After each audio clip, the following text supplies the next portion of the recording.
Totoo pala yung sinabi ni Junjun na wala kang pilay. Opo, Mami. Wala naman po talaga akong pilay.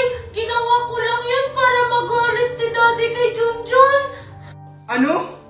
Ano? Ronaldo? Daddy! Huling-huli na kita, Megan. Huwag ka na magkunwari. Tanggalin mo yun nasa braso mo. Daddy, sorry po. Hindi ko na po uulitin. Ikaw, Valerie, alam mo palang walang pila yung anak natin? Kinukonsinti mo pa? Kaya lumalaking ganyan yung anak natin eh. Kailan ba kita tinuruan magsinungaling? Sorry po, Daddy. Kaya lang naman kasi ako nagkakaganito dahil dyan sa lintik ng pamangkin mo.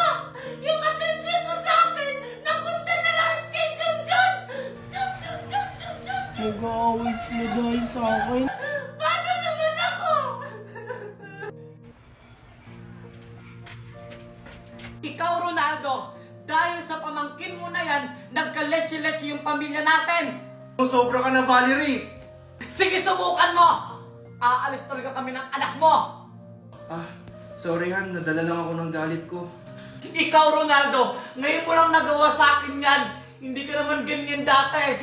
Sorry Han, nadala lang ako sa galit ko. Ba't kasi ganyan kayo kay Junjun? Wow, ang ganda naman ng bulaklak na nabili ko. Sigurado ako, magugustuhan niya to. Sana magustuhan niya yung flower na ibibigay ko sa kanya. Ang ganda-ganda kasi. Tao po. Tao po. Tao po. Sino yan?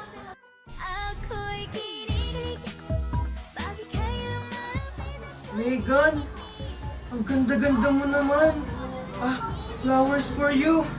Talaga ba, Marco? Excited na ako mabigay ito sa kanya.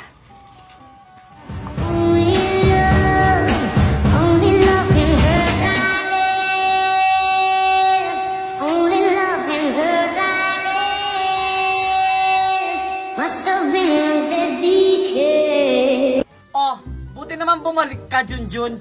Yung bayad mo. Aling Valerie! Ba't ka umiyak? Naninigan lang naman ako. Yung gusto ko, may iba na palang gusto.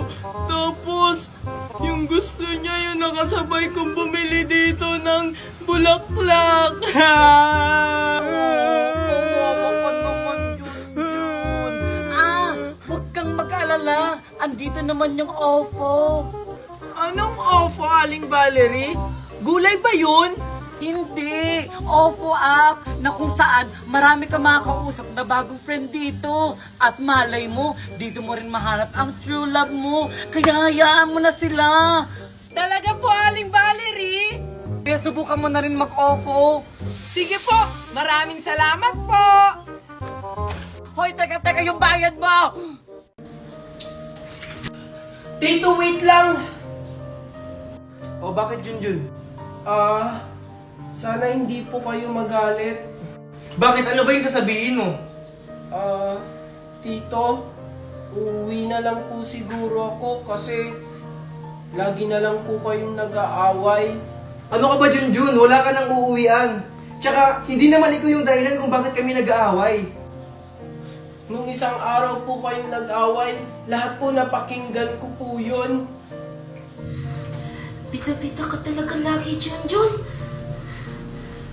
Huwag mong alalahanin yung Junjun. Basta itong tatandaan mo, nandito lang kami para sa'yo. O sige na, aalis na ako. Hoy, Junjun! Halika ka rito! Bakit po, tita? Ano? Masaya ka na nag-away kami mag-asawa? Hindi ko rin naman pong ginustong mag-away kayo. Nagsabi lang naman po ako ng totoo. Di ba ayun yung gusto mo? Yung sirain mo yung pamilya namin? Oo nga! At dahil sa'yo, nalaman ni Daddy na nagsisinungaling ako! Itong bagay sa'yo!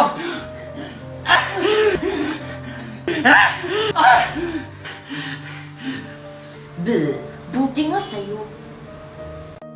Buti pa sila nakakapaglaro sa labas. Mami! O, ano yun, anak? Mami, pwede ba ako maglaro sa labas? Hindi pwede. Baka mamaya makapalo ka pa sa labas. At isa pa, wala ka pang kasama. Uso pa naman yun yung kidnapping. Hindi naman po siguro, Mami. Marami namang bata sa labas. Kahit na, pinoprotektahan lang kita. Isasama ko na lang po si Junjun, Mami, para may magbabantay po sa akin. O sige, Junjun! Bakit po, tita? Ay, andiyan ka pala. Samahan mo nga si Megan maglalaro sa labas. Sige po.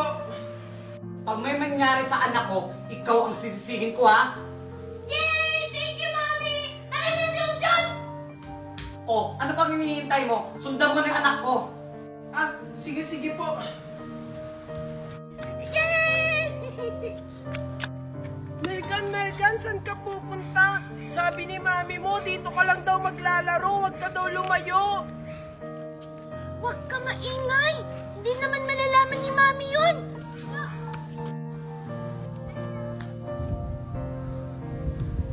Megan!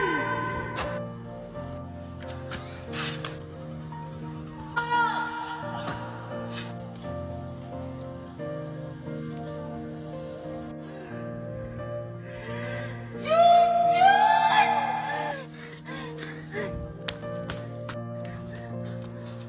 Mami! Mami! Mami!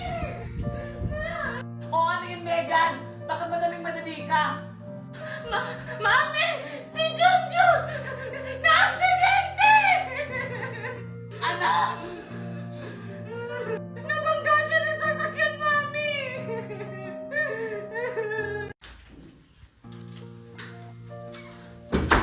Han, anak, Junjun.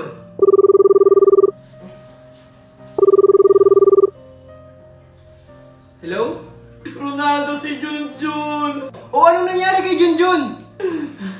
Nandito kami sa ospital, na-aksidente si Junjun! Puntahan mo kami dito! Ha, ano? O sige, papunta na ako.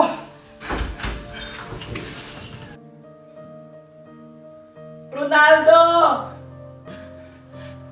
Anong nangyari kay Junjun? Na-aksidente si Junjun!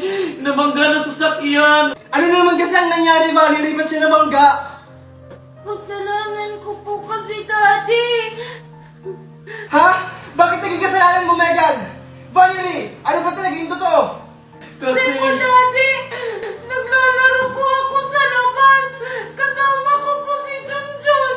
Tapos, muntik na po akong masagasaan! Pero niligtas po ako ni Junjun! Kaya po siya yung nabangga! Sorry po, Daddy! Ano?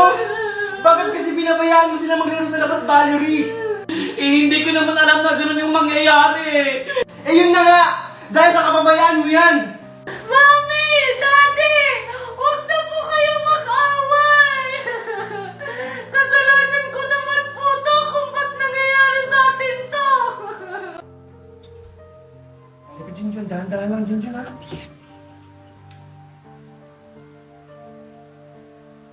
Surprise, Junjun! Welcome back! Wow! Hindi na po kayo galit sa akin? Siyempre naman, Junjun! Hindi na ako galit sa'yo! Kalimutan mo na yung Junjun.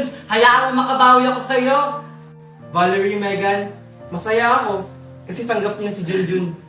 Junjun, habang buhay kong tatanong utang na loob yung pagligtas mo sa akin.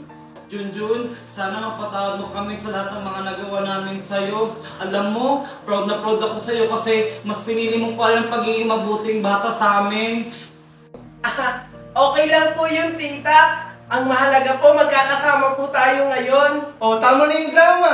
Nagugutom na kami ni Junjun. Ano, sorry, Junjun. Okay lang po.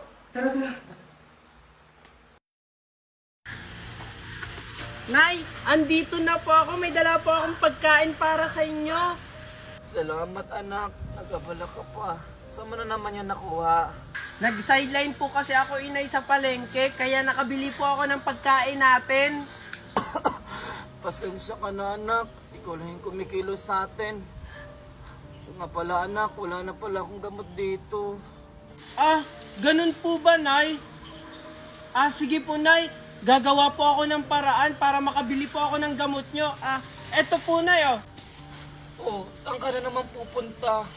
Sabi ko naman po sa inyo, Nay, nagagawa ako ng paraan para makabili ako ng gamot nyo. O sige, Nay, kumain ka dyan, ha. Sige po, aalis na po ako. O sige nak, mag-iingat ka. Ano kayang gagawin ko para makabili ako ng gamot ni Inay? Mukhang mayaman to, Lord, patawarin mo ako kung magagawa ko yung ganitong bagay. Kailangan ko lang kasing bumili ng gamot ni Inay. Ay! Sorry po! Ikaw bata ka, magdahan-dahan ka. Sorry po, hindi ko po kasi sinasadya. Nagmamadali po kasi ako. O sige po, alis na po ako.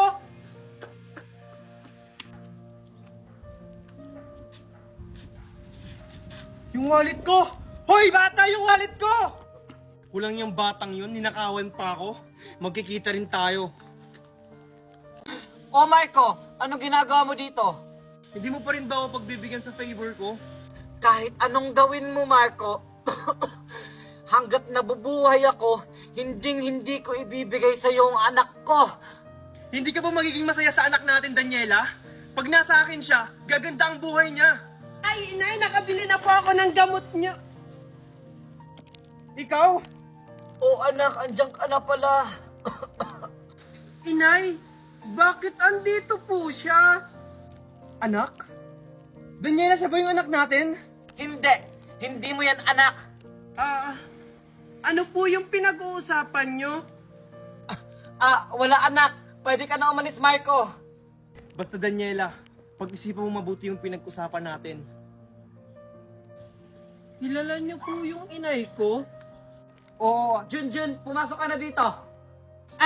Sige po, Nay. O anak, nakabili ka na ba ng gamot ko? Opo, Nay, nakabili na po ako ng gamot niyo. Ito po, oh. Salamat anak. Pero, saan mo to nakuha yung mga binibili mo? Ano po, nagsa-sideline po kasi ako dun sa palengke. Wag niyo na pong intindihin. Basta po, ang mahalaga may pagkain po tayo at may gamot ka. Ang swerte-swerte ko naman sa iyo, anak. Si Inay naman, ang bobola pa. O sige po, uminom na kayo ng gamot para gumaling na po kayo.